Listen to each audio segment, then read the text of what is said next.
The knife is already in his hand. He has done this 1,000 times.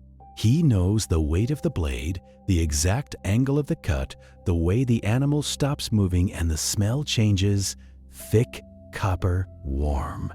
He knows what he is looking for. He has memorized the texts. He has spent 20 years learning to read what the gods write in flesh and fat and the curve of a liver's surface. He makes the cut. He leans in close, the way a man leans close to a letter that might contain terrible news. The shape is wrong. He sets the liver aside. He calls for another animal. The fire in the brazier is still burning. The smoke still rises. He makes the cut again, and again he leans in, and again something tightens in his chest, because the shape is wrong again, or absent, or strange in a way the texts don't cover. He has been in this room since before sunrise. There are now 5 animals behind him, and none of them have given him what he needs. What he needs is an answer, and the sky is not giving him one. He will not write this in his report to the king. He will find something, some marginal sign, some small irregularity he can interpret sideways, some passage in the old omen tablets that almost fits. He will construct an answer out of scraps, the way a man builds a wall out of broken stone. Because the alternative, writing to the king that the gods said nothing, is not an option. That is not a sentence that exists in his world. Gods always speak. The question is only whether you are skilled enough to hear them. This is where we begin, not with a collapse, not with a disaster, not with fire on the horizon or armies at the gate. We begin in a quiet room, before sunrise, in a civilization at the absolute height of its power, with a trained man holding a knife and feeling, for just a moment, a cold thing in the back of his mind that he will spend the rest of his life refusing to name. To understand what it means when the gods go silent, you first have to understand what it meant when they spoke.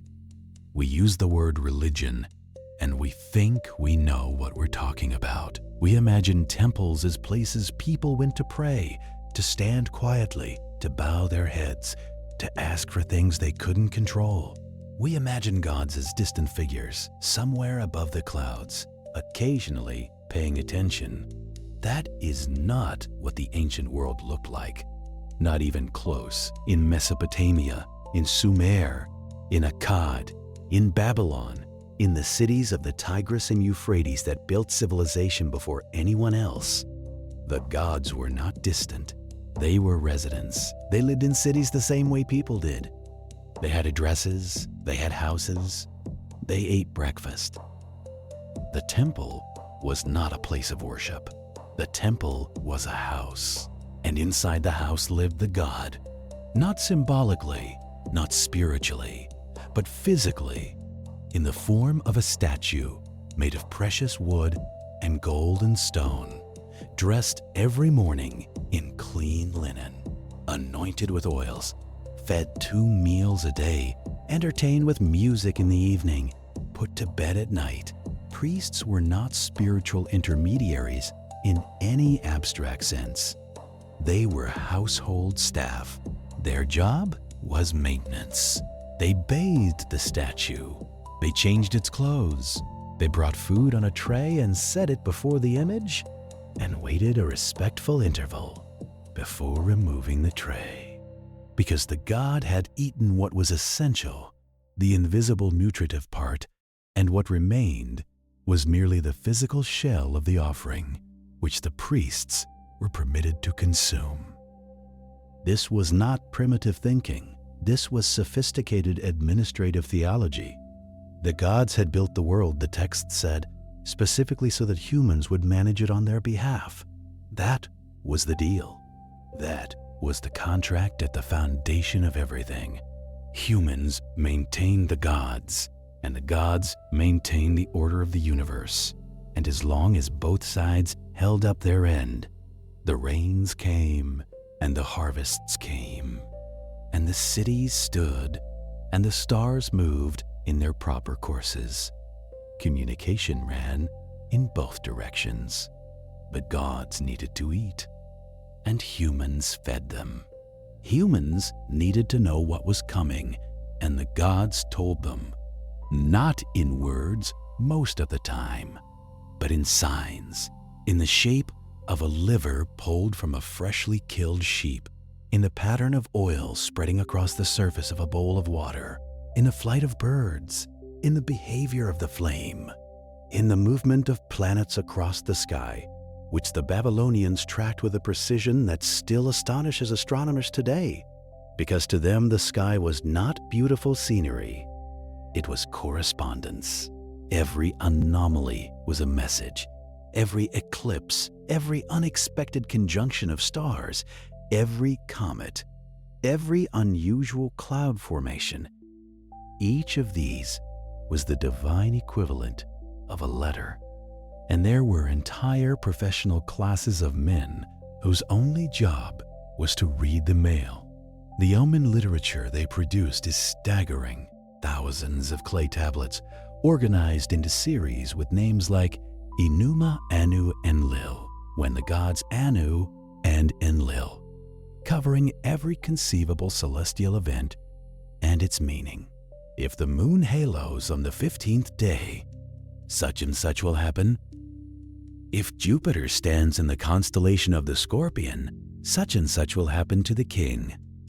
If a solar eclipse occurs in the month of Nisan and is covered by a cloud, the king of Akkad will die, but his son will reign. The system was enormous. It was living. New observations were added constantly. Old predictions were checked against outcomes and refined. This was not superstition in the way we dismiss that word. This was empirical reasoning applied to a world in which the boundary between natural event and divine communication did not exist, because in that world, that boundary had never been drawn. Every event was both a natural occurrence and a message simultaneously. The moon didn't just move. The moon told you things. The liver of the sheep didn't just have a particular shape. That shape was a sentence. And the system worked, or at least it worked well enough for long enough that civilizations were built on it, maintained for centuries, and organized their entire governmental structures around its outputs. Kings did not go to war without favorable omens. They did not begin building projects, sign treaties, choose wives, or appoint officials without consulting the specialists who read the signs. The omen readers were not fringe figures, not charlatans operating at the edges of respectable society. They were central. They were powerful. Some of them were more powerful than generals. Because if you could hear the gods, you held something more valuable than an army. You held certainty, and certainty is the rarest and most precious thing in a world where crops fail, and rivers flood, and enemies appear without warning on the horizon. Certainty, the sense that someone above understood the plan, that the universe had a structure, that events were not random but directed. Certainty was the thing that made civilization possible. It was the thing that made people build cities instead of fleeing them. It was the thing that made people cooperate, defer, sacrifice, endure. As long as the signs kept coming, the world made sense. As long as the gods kept answering, you knew where you stood. The man with the knife in the temple before sunrise, he is not unusual. He is one of hundreds like him, working in temples across the ancient Near East at any given moment. In Babylon, in Nippur, in Uruk, in Ashur, in city after city built along the great rivers, Men just like him are making the same cuts, reading the same signs, sending the same reports upward through the hierarchy to the king. On most days, they find what they're looking for. On most days, the system holds. But there are mornings. There have always been mornings, even in the best centuries, even at the peak of everything, when the signs are wrong, or absent, or contradictory. When the second sheep gives a different answer than the first. When the stars say one thing and the liver says another. When a priest who has spent 20 years learning to read the language of the gods looks down at the evidence in his hands and feels, briefly, the floor shift under him.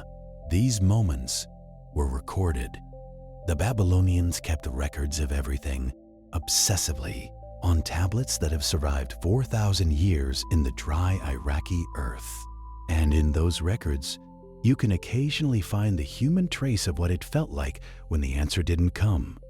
A notation that the omen was unclear, a query sent to a more senior expert, a request for a second opinion, a ritual performed again and again, because the first time didn't produce a clean result. They didn't have a word for what they were experiencing. They couldn't afford to name it, but it was there, in the bureaucratic hedging, in the repetition, in the careful professional language wrapped around what was, at its core, a very simple and very terrible feeling. The feeling that something was not listening. There is a text that survives from approximately 4,000 years ago. It is written in Sumerian, on clay, and it is called The Lament for the Destruction of Ur. Scholars found fragments of it in the ruins of Nippur, pieced them together over decades, and what emerged is one of the strangest and most unsettling documents in the history of human civilization. Not because of what it describes, but because of who is speaking. The city of Ur had fallen. Around 2004 BCE, an army from Elam swept in from the east and destroyed what had been, for nearly a century, the greatest city on earth. The ziggurat, the massive stepped temple that was the house of the moon god Nana, still stood, but the city around it was broken. The granaries were empty. The streets were silent.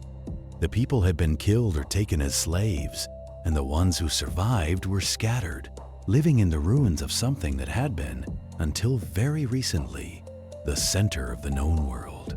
The priests sat down and wrote. They wrote a long, formal liturgical poem, a lament, a dirge, designed to be performed in the ruins of the temple, probably for years afterward, as a kind of ritual processing of what had happened. And they wrote it in a voice that should stop you cold the moment you realize what you're reading.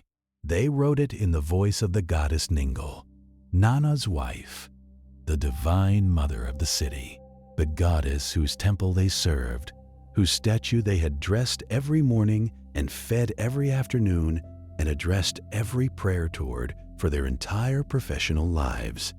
They put the words in her mouth. In the poem, Ningal describes going before the assembly of the gods, the divine council that governed the universe, and begging them not to destroy Ur. She pleads, she makes her case. She lists everything the city has done right, every sacrifice offered, every ritual performed correctly, every obligation fulfilled, and the gods listen politely. And then they destroy Ur anyway. And Ningal is forced to watch, and she weeps.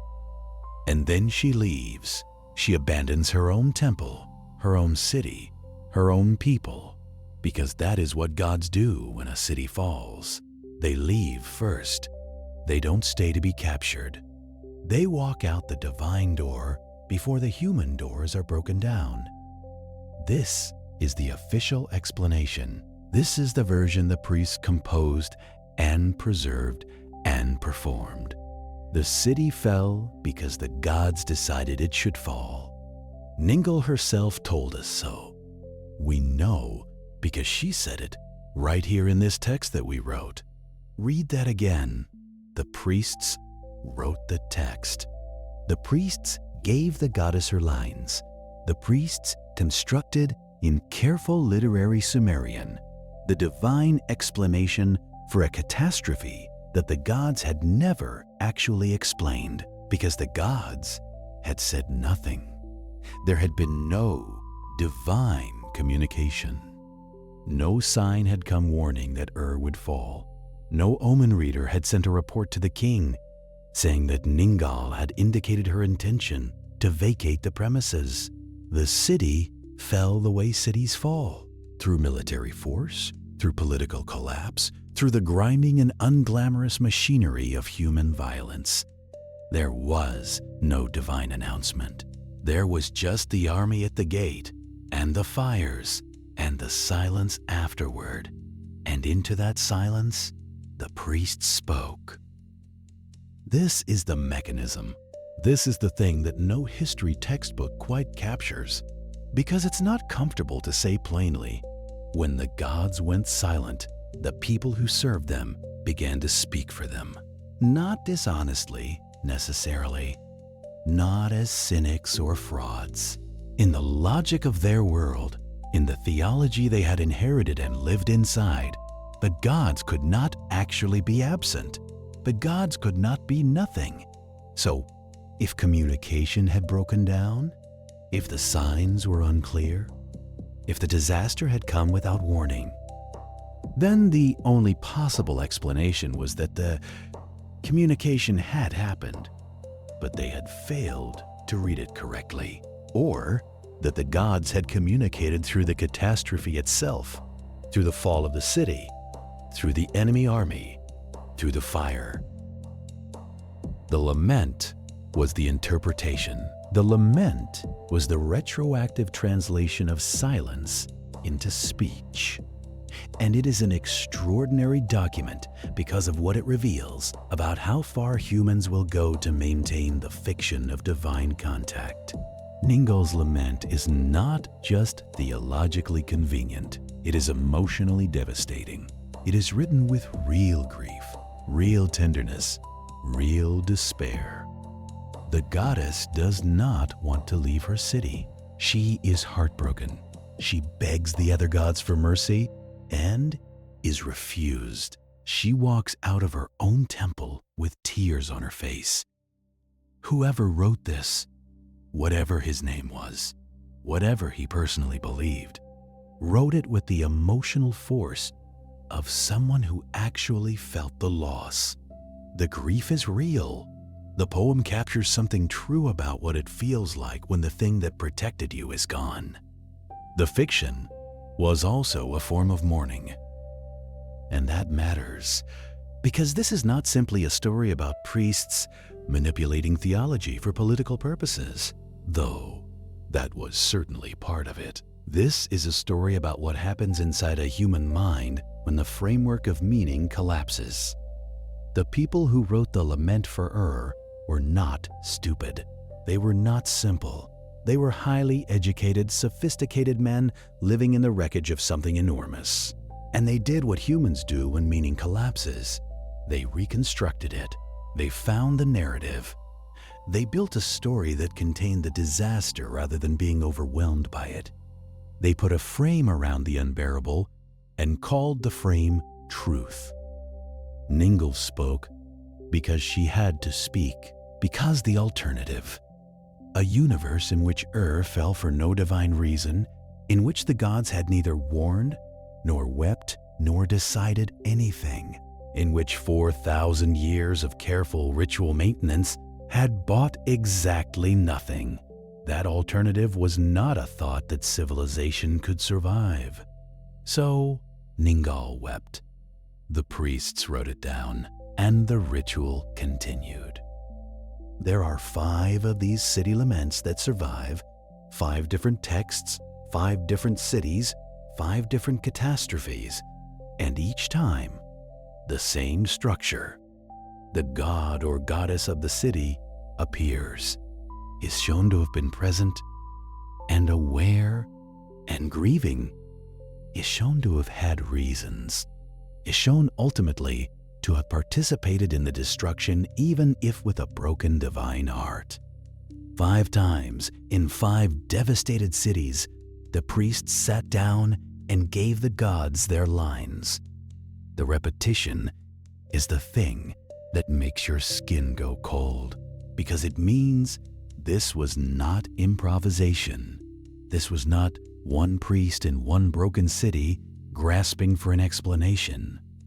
This was a system, a method, a developed cultural technology for managing the gap between what the theology promised, direct, legible, ongoing divine communication, and what reality kept delivering, silence, destruction, and the dull, administrative horror of aftermath.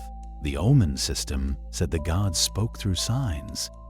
The lament tradition said that when cities fell without signs, the gods had been speaking all along, just too subtly to be read.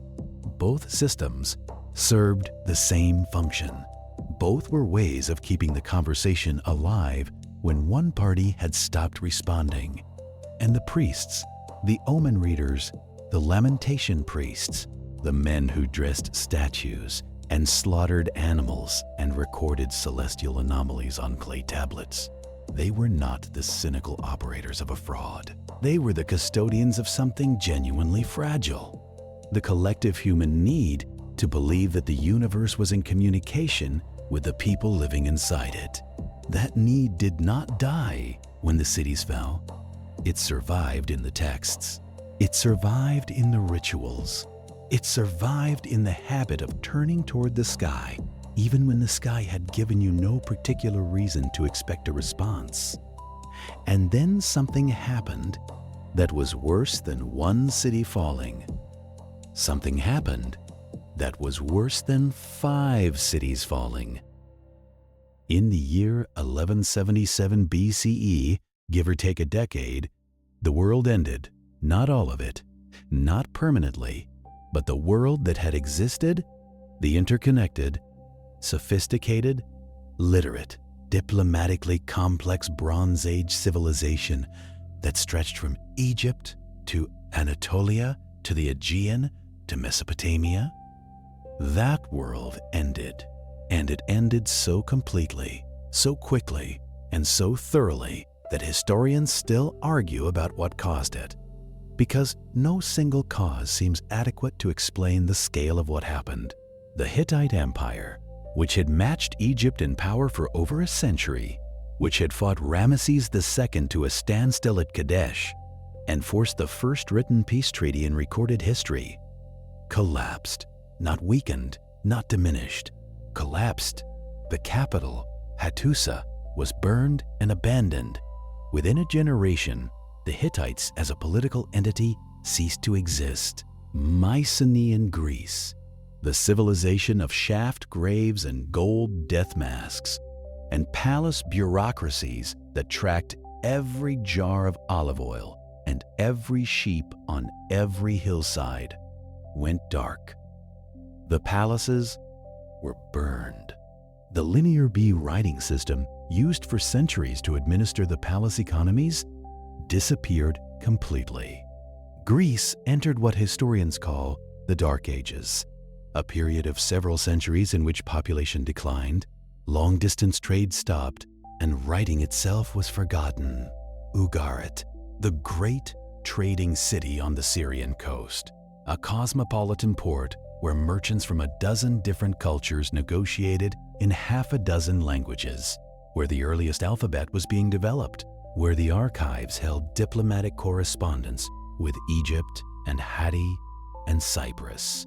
Ugarit was destroyed and never rebuilt. The last tablet found in its ruins is a letter from the king, sent urgently to the king of Cyprus.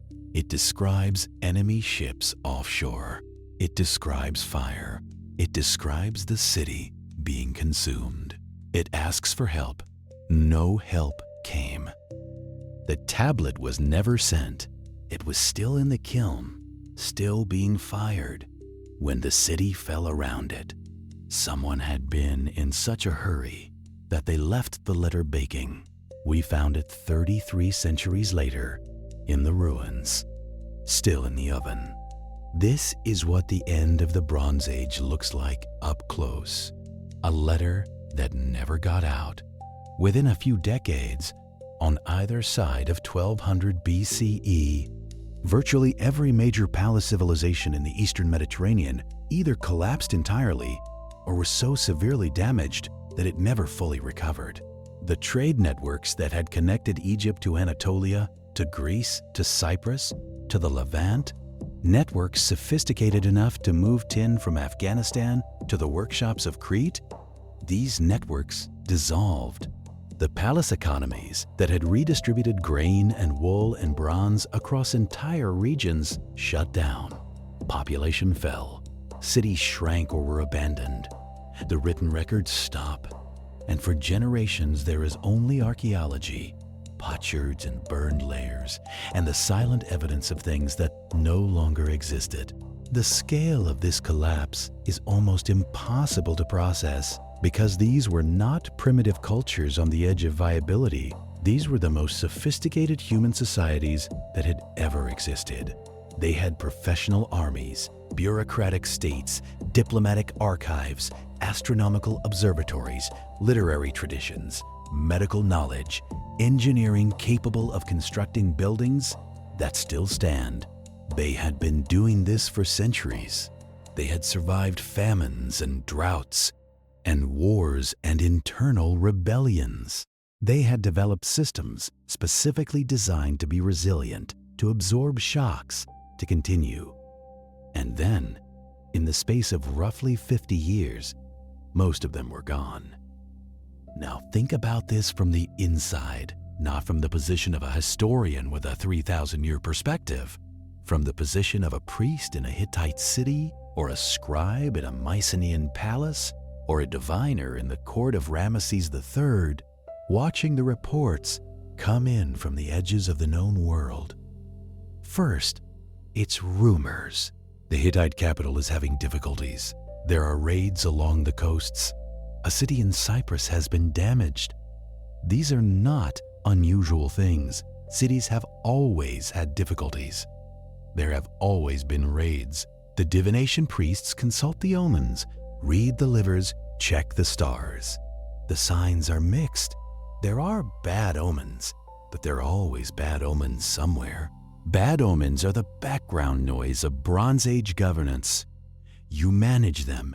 You perform the appropriate counter rituals. You sacrifice, you pray, you wait. Then the reports stop coming from the Hittites altogether.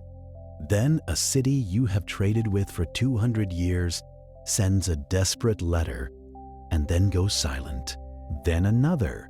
The omen readers are now working around the clock. The priests are performing rituals they haven't needed in a generation.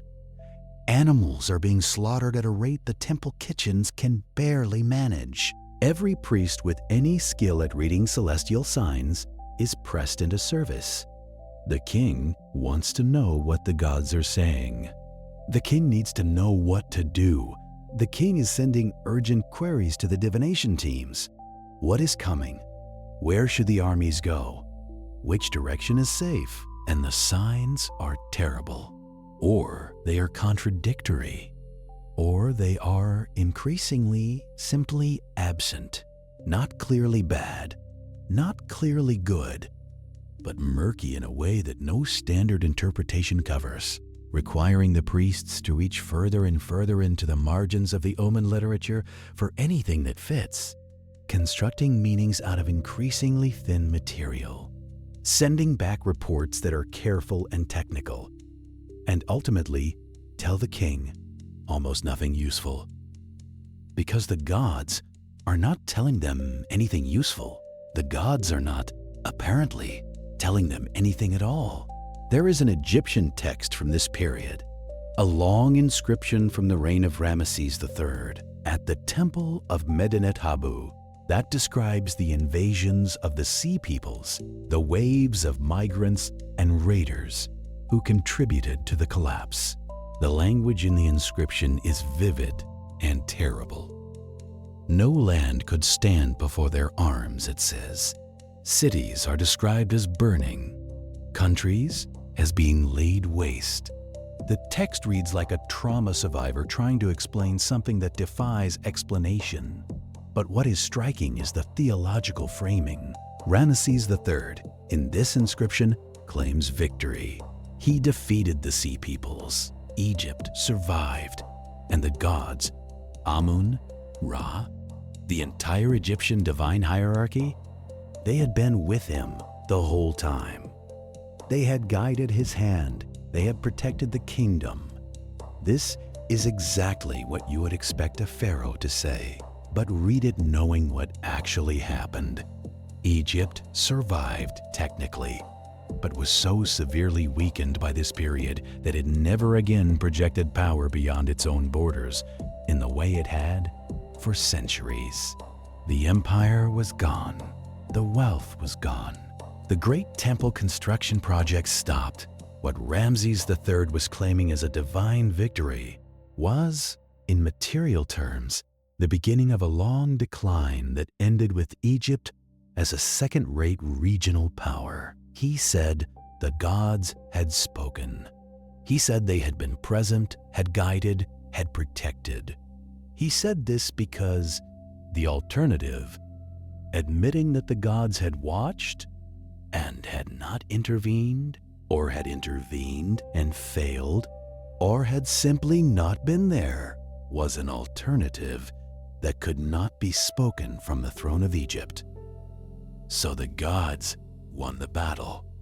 The inscription said so. The priests confirmed it. The rituals were performed. The thanks were given. The offerings were made. And the world that had existed kept getting smaller anyway. This is the part of the story that is hardest to hold in your mind because it requires sitting with a specific kind of horror that is different from the horror of armies and fire and collapsing cities. It is the horror of the continuation. The rituals did not stop. That is the thing. In the ruins of the Bronze Age world, in the cities that survived in damaged form, in the temples that still stood even if everything around them was rubble, the rituals continued. The animals were still slaughtered, the livers were still red, the stars were still tracked, the gods were still fed and dressed and addressed in the old formal language. Because stopping would have meant admitting something that civilization, any civilization, then or now, does not know how to admit. That you have been maintaining a relationship with someone who is no longer there. That the silence is not a pause in the conversation. That the smoke rising from the altar is just smoke, rising into an empty sky, and there is no one on the other side to receive it. The priests could not say this. The kings could not hear it. The people living in the wreckage of the Bronze Age world could not afford to think it. So they kept going. They lit the fires. They said the words. They watched the signs. They wrote down the answers. Even when the answers were not there, even when they had to invent them, even when the invention required more and more creative effort and less connection to anything the actual sky was actually saying, they kept the conversation alive by speaking both sides of it. And somewhere in that effort, somewhere in the gap between what the theology promised and what the broken world was delivering, something new was beginning to grow. Something that would eventually change everything. Something that would solve the problem of divine silence in a way no priest in Babylon or Ur or Hattusa had ever imagined possible. But that came later. First, there was one more catastrophe, one more experiment in silence, one that was not imposed by armies from outside, not caused by mysterious raiders or climate shifts or collapsing trade networks. This one was chosen deliberately by a single man who decided that the noise of 1,000 gods was worse than the quiet of one. The ritual was called Sharu Tabmi, the substitute king. It existed because the problem of divine silence was not theoretical. It was practical. It was immediate. And it had a very specific administrative solution. Imagine you are an omen reader in the Babylonian court. The king has asked for a prediction. You have slaughtered the sheep. You have examined the liver. You have checked the stars. You have consulted the texts. And what they all say, clearly, unambiguously, is that something terrible is coming. A disaster. An attack. The death of the king himself. The omen is so bad that it cannot be ignored. It is so bad that performing the standard counter rituals, additional sacrifices, prayers, purification rites, will not neutralize it. The texts say, this omen is final. It must be fulfilled. You cannot tell the king that. You cannot tell the king that the gods have decreed his death, because he is the king. He is the one who commands armies and builds temples and receives the divine mandate to rule. If the gods want him dead, the entire structure of authority collapses. So instead, you invoke the substitute king ritual. You find a man, a prisoner, a slave, a criminal, sometimes just a random commoner pulled from the street. You dress him in royal robes. You seat him on the throne. You declare him king, officially, ritually, with all the proper ceremonies, for a period of time, usually 100 days, sometimes less. He lives as the king. He wears the crown. He eats the king's food. He sleeps in the king's bed.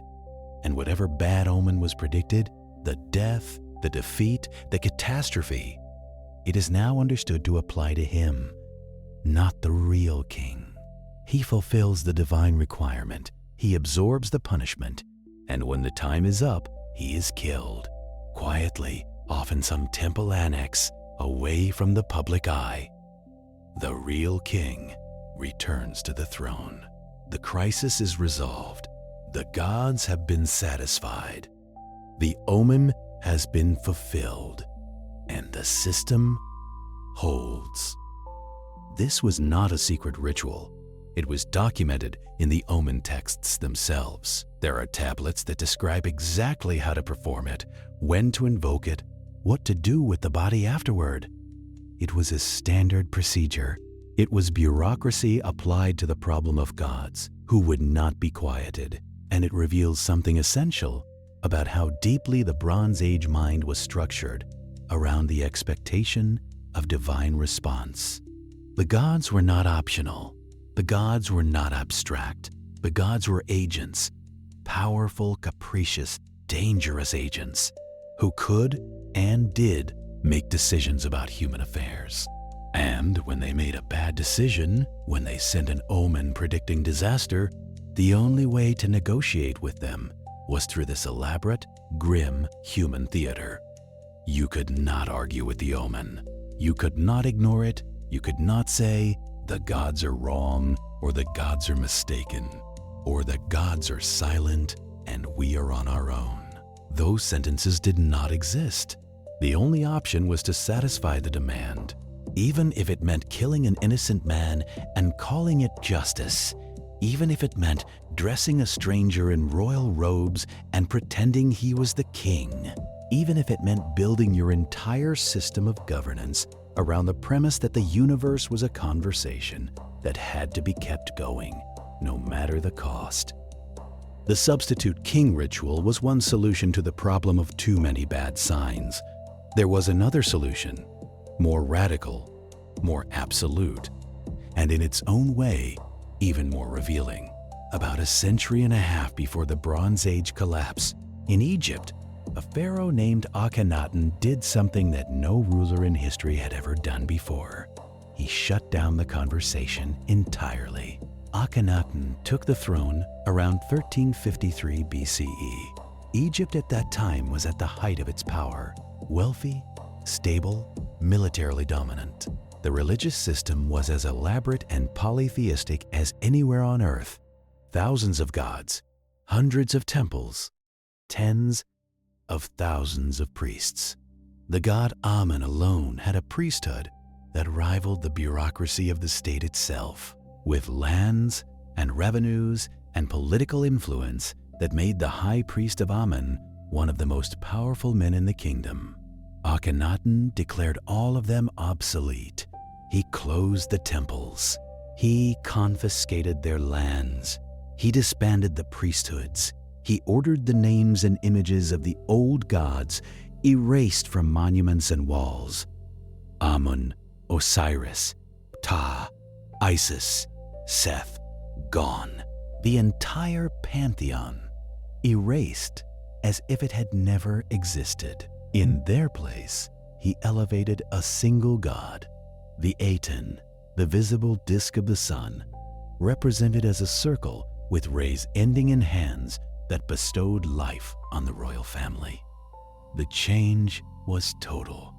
It was enforced. It was official. One day, the Egyptian world had 1,000 gods. The next day, it had one. And that one did not live in a temple. It did not have a priesthood. It did not eat offerings or wear clothes. It was the sun itself, shining impersonally on everyone, accessible to no mediator except the pharaoh. This is called the Amarna Revolution. It is the first known attempt at monotheism in history, and it failed disastrously. But the interesting part is not the failure. The interesting part is the motivation. Akhenaten did not do this because he was a reformer. He did not do this because he was a philosopher. He did this because the old system was producing too much noise, too many competing priesthoods, too many contradictory oracles, too many gods demanding attention and resources and pulling in different directions. The high priest of Amun was becoming a rival to the throne itself. The temples were becoming states within the state. Akhenaten's solution was silence. Not the silence of absence, but the silence of singularity. One God, no temples, no priests, no omens to read, no livers to interpret, no substitute kings to sacrifice, just the sun rising every morning, visible to all, saying nothing in particular. The population hated it. Archaeology shows what happened next. In private houses across Egypt, people hid small statues of the old gods under floorboards. They scratched prayers to Amun on the backs of statues of the Aten. They whispered the forbidden names in the dark. The moment Akhenaten died, his successors, starting with his son Tutankhamun, restored the old religion with a vengeance. Temples were reopened. Priests were rehired. The name Akhenaten was erased from history as thoroughly as he had erased the gods. The Amarna period became a hole in the record, a deliberate blank space. Why the reaction? Why the panic? Why the immediate, desperate return to the old system? Because the old system, for all its complexity and contradiction, had been a conversation. It had been a relationship. It had produced signs and answers and a sense of connection, even when the answers were bad, even when the signs were terrible. Akhenaten's revolution took that away. It replaced 1,000 noisy gods with one silent sun. And human beings, even ancient Egyptian human beings living in the richest civilization on earth, could not tolerate the quiet. They needed the gods to talk. They needed the rituals. They needed the smoke rising from the altars, the animals slaughtered, the omens read, the laments composed. the substitute kings installed and executed. They needed the conversation, even when the other side was not listening, even when the other side had never been there at all. The gods did not return, not as residents of temples, not as voices in livers and stars and oil patterns, not as participants in the daily maintenance of the world. The Bronze Age collapse was not just a political and economic disaster, it was a theological one. The system that had equated divine presence with the stability of cities, the system that said as long as the temple stood and the rituals were performed, the gods would stay and the world would hold. That system broke, and in the centuries that followed, something new grew out of the silence. It grew slowly. It grew unevenly. It appeared first in fragments, in small kingdoms on the edges of the old world, in places that had been peripheral or damaged or never fully part of the great palace civilizations to begin with. It appeared in Canaan, in Israel, in the highlands where refugees from the coastal collapses had fled. It appeared in the ideas of poets and prophets and wandering visionaries who no longer had access to the old infrastructures of divine communication. It was the idea of a God who did not live in a city, a God who did not need to be fed or dressed or housed, a God who did not speak through omens or require substitute kings or demand constant maintenance, a God who was one, singular, universal, not tied to any particular place or people or statue, a God who could be silent not because he had abandoned you, but because silence was part of the relationship. A God whose presence was not contingent on the health of your economy or the security of your walls. This was monotheism, not the polished, doctrinal monotheism of later theology, not the monotheism of creeds and councils, but the raw, desperate monotheism of people who had watched 1,000 gods fail and disappear, who had seen temples burn and laments prove insufficient, who had lived through generations where the sky gave no answers and the rituals produced only smoke. Monotheism solved the problem of divine silence by redefining it. In the polytheistic system, silence was failure. Silence meant the gods had left, or were angry, or had stopped communicating. Silence broke the contract. In the new system, the system emerging from the ashes of the collapse, silence was normal. One God, one voice. And that voice did not need to speak constantly. It did not need to be negotiated with through intermediaries. It could be trusted to be there even when it said nothing. The relationship was not transactional. It was existential. The God was not a resident who could move out. The God was the foundation of reality itself. This is why monotheism appears when and where it does, not as a philosophical innovation, not as a moral upgrade, as a survival mechanism, as the theological equivalent of learning to live without the constant reassurance of signs. The people who invented it were not sitting in ivory towers. They were sitting in the ruins. Consider the timing. The city laments are from around 2000 BCE, the first systematic response to divine silence. Akhenaten's experiment is around 1350 BCE, the first attempt to impose silence by force. The Bronze Age collapse is 1100 BCE, silence on a civilizational scale. And then, in the centuries immediately after, in the 10th and 9th centuries BCE, the earliest texts that show the emergence of Yahwism, the worship of Yahweh as a singular God not tied to a specific city or temple or statue. The texts describe a God who speaks rarely, who demands no daily maintenance, who is present in wilderness and exile, as much as in promised lands. A God whose silence is not abandonment, but a feature of the relationship.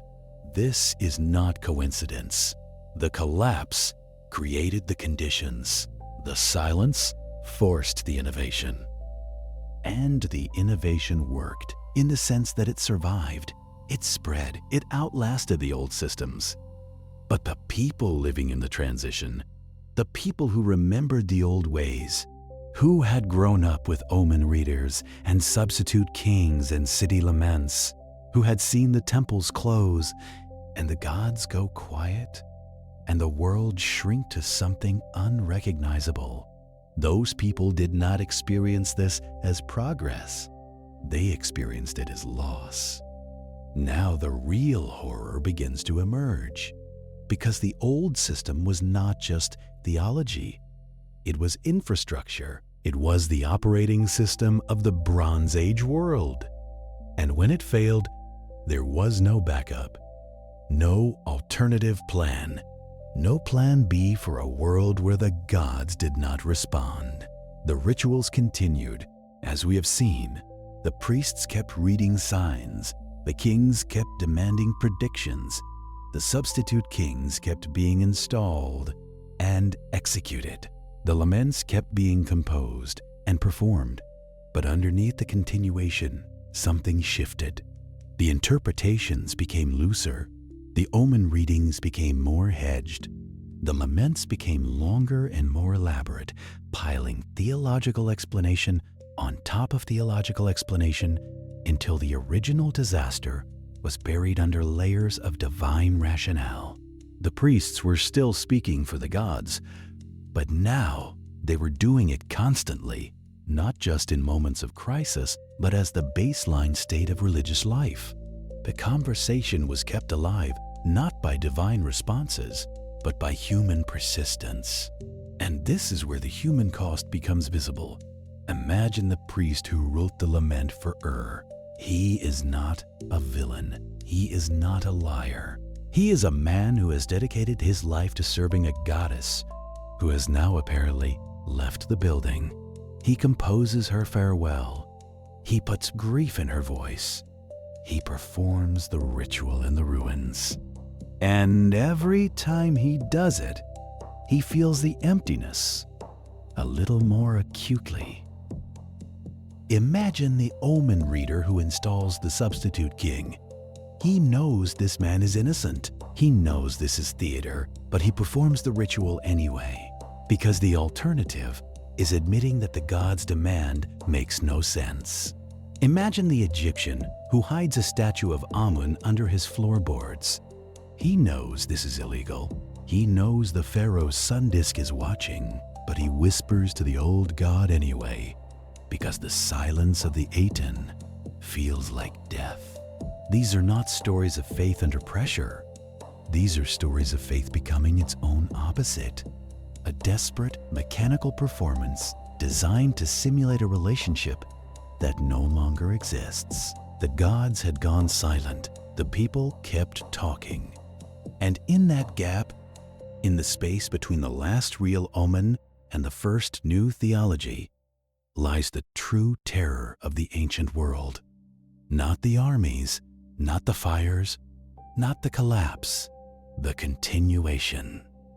One more turn of the knife. We have seen the mechanisms, the laments spoken for the gods, the substitute king sacrificed to fulfill silent demands, the sun disk imposed to quiet the noise. But there is one final devastating detail that pulls all of it into focus.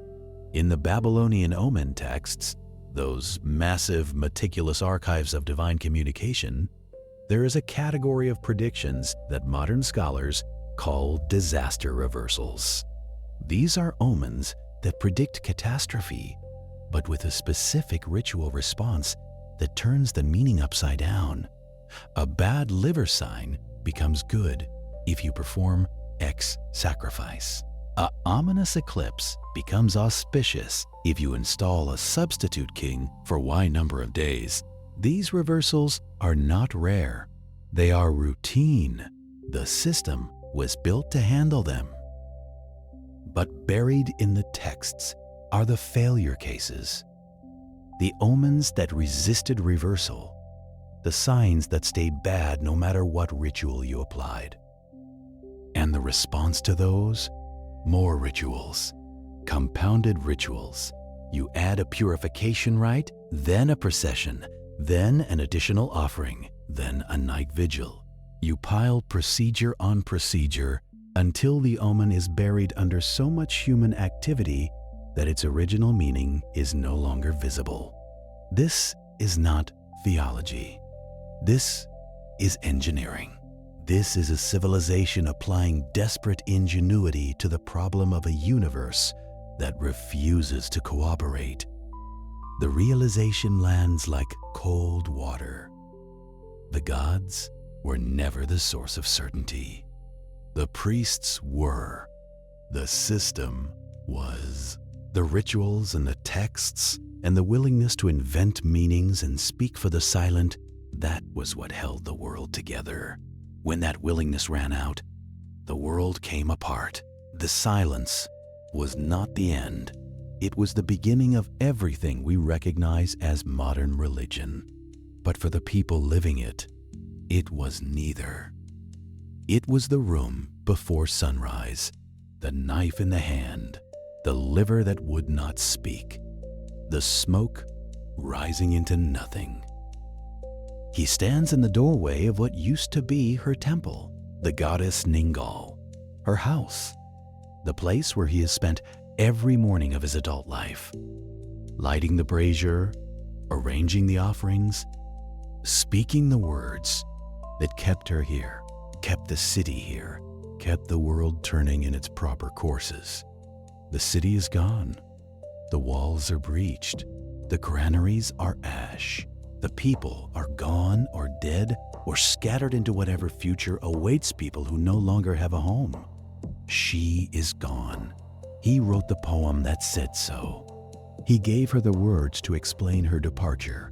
He stood in this same doorway and recited her grief to the empty air, and the other priests stood with him, and they all pretended it was her voice they were hearing, not their own. It is almost dawn. He is too old for this now, but there is no one else. The younger priests are dead or fled. He is the last one. He kneels. He lights the brazier one more time. The flame catches. The smoke begins to rise, thin and gray in the cold pre-dawn air. He does not know why he does it.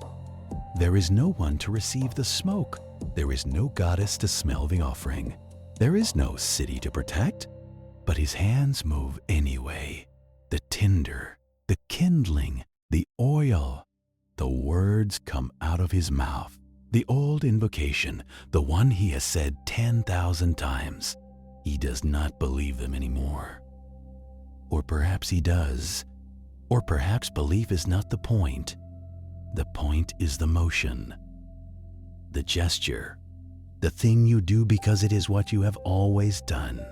Because stopping would mean admitting that it was never more than motion, that the smoke was always just smoke, that the gods were always just the stories you told to make the silence bearable.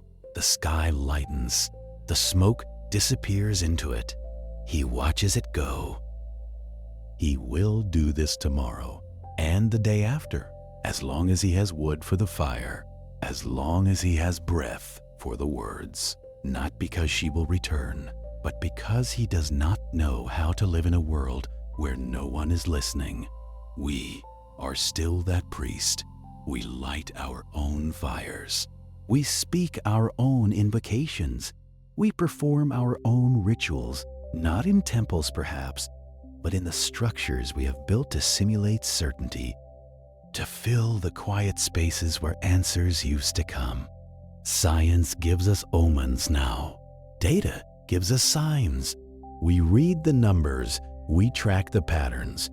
We construct predictions out of fragments and probabilities. And when the predictions fail, when the numbers lie or the models break or the world delivers something our systems cannot explain, we do not stop. we refine the models. We add more data, we perform more rituals, we keep the conversation going. Because the alternative is the doorway at dawn, the empty sky, the smoke rising into nothing. The realization that we have been talking to ourselves all along, and that is a silence no civilization has ever learned to endure.